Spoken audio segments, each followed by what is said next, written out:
Wake up. Right now. Drop everything. Let go of the excuses, the distractions, the empty noise.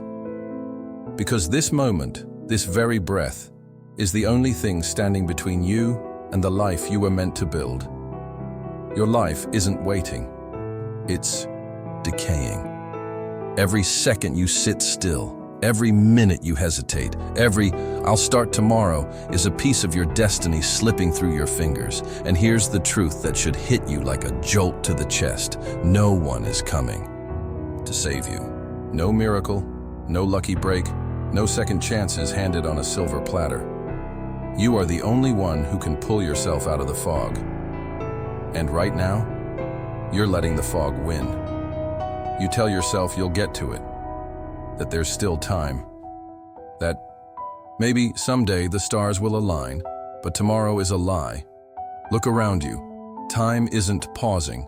The world isn't waiting. It's moving fast. And you're standing still. Look in the mirror. Is this the person you swore you'd become? The fighter, the leader, the one who would break the mold? Or is it just a shadow of someone who used to dream big, but let the world grind them down? This is your moment of reckoning. This is where everything changes.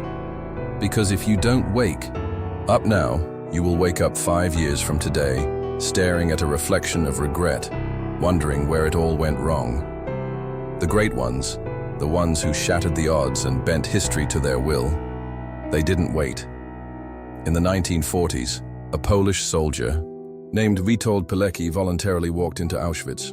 While others ran from the flames, he ran toward them, infiltrating the most brutal concentration camp in history to build a resistance from the inside.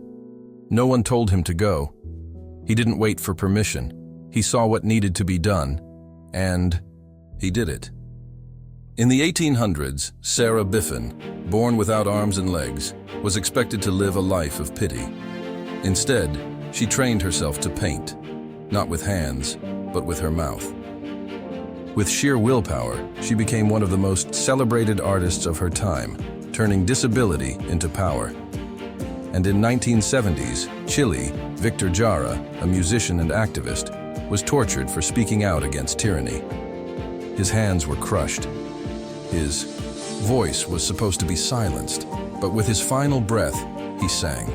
He sang so loudly that his anthem still echoes decades later, a symbol of defiance that no bullet could erase. These weren't special people. They weren't chosen by fate. They were like you, until the moment they decided to rise. So what are you waiting for? A perfect moment? A guarantee? Some sign from the universe that now is the time? That sign is right here, right now. Because every second you hesitate, every minute you stall, is another step toward vanishing into the background. A life of almosts, a legacy of what could have been. You have one shot. No rewinds, no do-overs. No one's going to hand you the life you want. You either take it or you fade. So here's what you do. Tonight, take the first step. Write it down. One decision, one promise to yourself that will not be broken. Tomorrow, break the cycle. Take the action you've been avoiding. Make the call. Start the work. Push forward before hesitation has a chance to creep back in. Every day after, stack the wins. Turn every no into a challenge. Use every setback as fuel. Keep going until your story is not just one of survival, but of undeniable triumph. Because this isn't about success. This is about war. A war against every doubt, every excuse, every voice in your head that whispers, "Not today." This is about forging a fire so bright that it burns through the darkness, not just for you, but for everyone. Who's watching? Because they are watching. From the streets of Mumbai to the alleys of New York, from the slums of Rio to the skyscrapers of Tokyo, your rise could be the spark that ignites millions. The world doesn't wait for the weak. It remembers the relentless. So move now, before the last ember of your fire flickers out. Because history doesn't write itself. It is written by those who refuse to be forgotten.